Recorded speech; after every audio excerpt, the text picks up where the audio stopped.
Hi, Rachel. Hi, Marie. How are you? I'm sorry, I was very enthusiastic. I'm great. Uh, you know what we're talking about today? I'm so excited. You So, are? this week is, yes, episode 28 of What to Read This Weekend. We are your hosts, Marie and Rachel, and each week we share a few library books on a theme and how to find them on the e reading app Sora. Our shows release Fridays at 3 p.m. on YouTube and IGTV. This week's theme is Beware the Ides of March. Yes, this is all about Shakespeare retellings in YA. Yay! So go ahead and tell us the book. What are we featuring? Well, I am here at the Globe Theater to feature four books with you. That Way Madness Lies, 15 of Shakespeare's most notable works reimagined. If You Come Softly by Jacqueline Woodson, Roman and Jewel by Dana L. Davis, and These Violent Delights by Chloe Gong. So the first book we have is That Way Madness Lies. It's edited by Dahlia Adler, and she's one of the 15 authors featured. This is an anthology, which is a collection of short stories, all by YA authors, all retellings of Shakespeare's plays. They're contemporary remakes. Think like the movie 10 Things I Hate About You, which was a retelling of Taming of the Shrew. They're set in modern day times, about modern day things, first kisses, going off to college, summer internships, road trips, school dances, and way more diverse. We have vampires, we have non binary characters, we have LGBTQ characters, BIPOC characters. It's not just played by white dudes like the originals. There are romances, tragedies, and comedies. The stories ranged from super popular reimaginings like Romeo and Juliet to more obscure Shakespeare plays like Coriolanus. I think that's how you say it, by Tochi Onwubuchi. Marie, your favorite? What was really cool was that they were told in a variety of different ways. They weren't just all prose, short story format. There was an oral history, some plays and scripts, even a series of like text messages. One of my most highly anticipated, the one I was like most excited to read was As You Like It. And I'm not sure if that's because that's my favorite Shakespeare play. It was the first one I saw in seventh grade, or if that retelling was about summer camp, which I also really liked. But my favorites were actually Shipwrecked by Mark Oshiro, which was a reimagining of Twelfth Night. I just love the characters that Mark Oshiro develops, and I could read that story as an entire YA book. Another favorite was Severe Weather Warning by Emily Wimberly and Austin Sigmund Broca, which is a reimagining of The Tempest. And I haven't read any of their romances. There are like a couple that write a lot of YA romance, but it made me want to go and find some because I really liked that story. I would say that this anthology would be great, even if you have no knowledge of Shakespeare like me. But definitely made me want to check out more of the works written by those authors and also Adler's other anthology of prose retellings, His Hideous Heart. So I will definitely be recommending this to YA readers, but also to a lot of ELA teachers. Well, Shakespeare, at least the Utah Shakespearean Festival, runs deep in my blood. So I know lots of Shakespeare plays. So I'm gonna go huzzah because I learned that when I was a park girl at the Utah Shakespearean Festival. So this is If You Come Softly. And seriously, what's not to love? The beautiful new cover, the story of Romeo and Juliet that's encapsulated inside the beautiful new cover. The fact that the book is based on a poem by Audre Lorde, who of course is a superhuman librarian. Hello, this book has it all. I will confess that I did cry. And I don't often cry in reading books, but it was such a beautiful book. So the book is about Jeremiah, who is 15 and Black, and Ellie, who is 15 and white. And so there their two houses lie divided. They meet in a private school, and yes, they do fall in love. And oh my gosh, Jacqueline Woodson so captured first love. Do you remember how great it was and how awful it was all at the same time? That first love. She does that, and you were right there with them. They're definitely two families, but I think the real antagonists that are keeping their love apart is racism, police brutality, and just general ignorance. And I will tell you, it's set in New York City and it ends with a super heartbreaking twist. I think this book is appropriate for middle schoolers, like age 11 up. And I hope you guys cry too, because it was just heartrending. Huzzah! So when we were planning this, we found a bunch of other books, and we'll show you some of the other books, but it was just really hard to not talk about all these Romeo and Juliet books.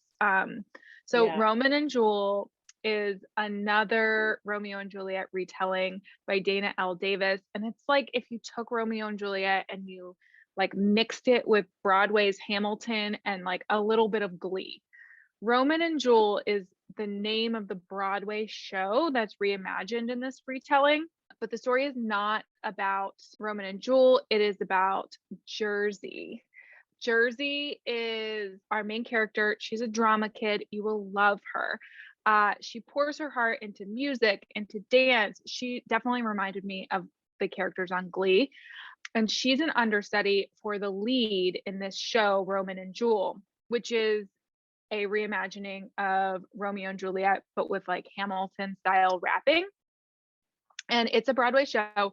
She is the understudy for the lead. She's bummed she didn't get the lead because it went to Cindy, who is like has celebrity status, like real life celebrity status. So she's bummed she didn't get it, but she's here for it. So while she's the understudy, she falls hard for Zeppelin Reed, and Zeppelin is the boy playing Roman.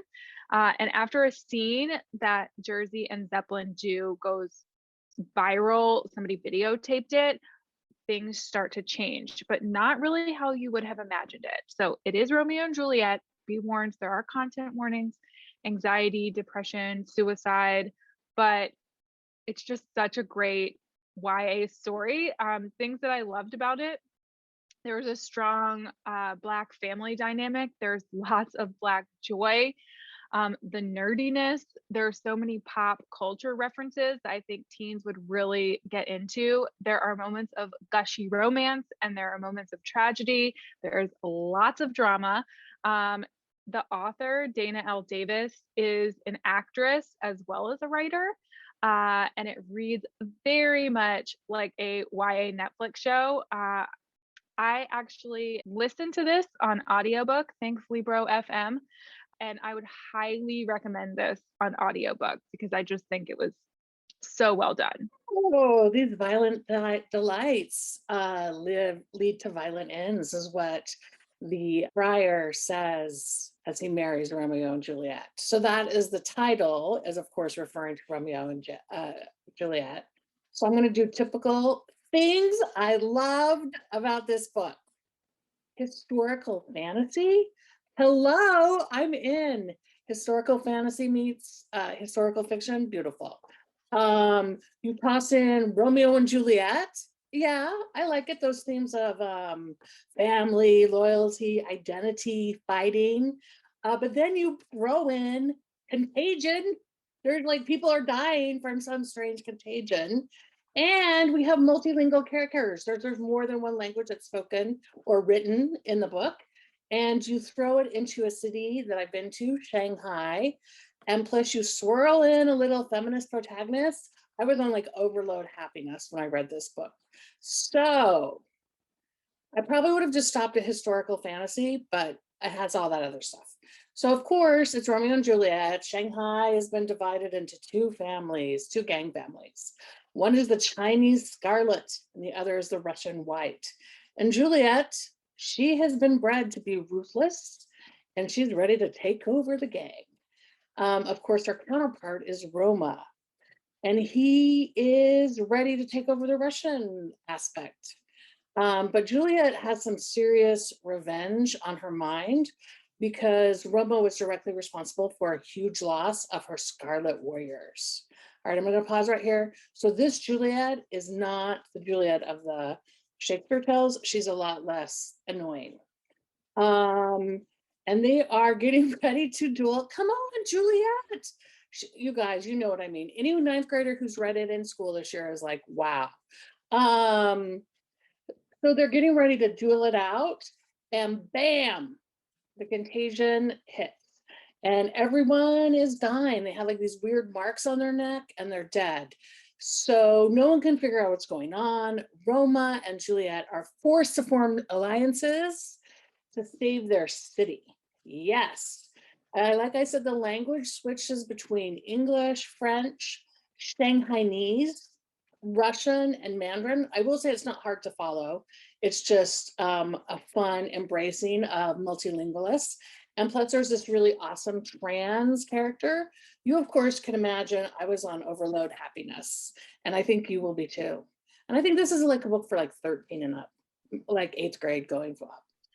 So as I mentioned earlier, we found a lot of really great Shakespeare retellings, but we just couldn't get over the 4 that we shared with you. They were just too good to not talk about. But there are plenty of others in YA. So Exit Pursued by a Bear, that's a quote from Winter's Tale. And is a reimagining of that. Last True Poets of the Sea and An Assassin's Guide to Love and Treason are 12th Night. Marie, do you want to tell us about the last 3? Foul is fair. Of course, that is what the witches say to Macbeth as they're giving him his fortune. Of course. Foul is fair and fair is foul. I could do a whole bunch of Shakespeare quotes, but I think that's another story, another show altogether. And so this story is Macbeth, but it's more focused on like the witch's view, and it's of course set in more modern times. Much Ado About Nothing. It's Speak the Easy. Cover. Oh yeah, the cover. Foul is fair. Much Ado About Nothing. Speak Easy, Speak Love. That is kind of a comedy, and there's lots of farcicalness, funniness. And we have We Were Liars, which is a great retelling of King Lear. I say to you, English teachers, rethink your curriculum and spice it up with some of these really great, well-written books about on Shakespeare's themes. Shakespeare would approve, I think. I think Shakespeare would probably be writing what? What do you think Shakespeare would write if he was still a writer? That's a really good question. Plays. You think it would be Broadway plays with or without music?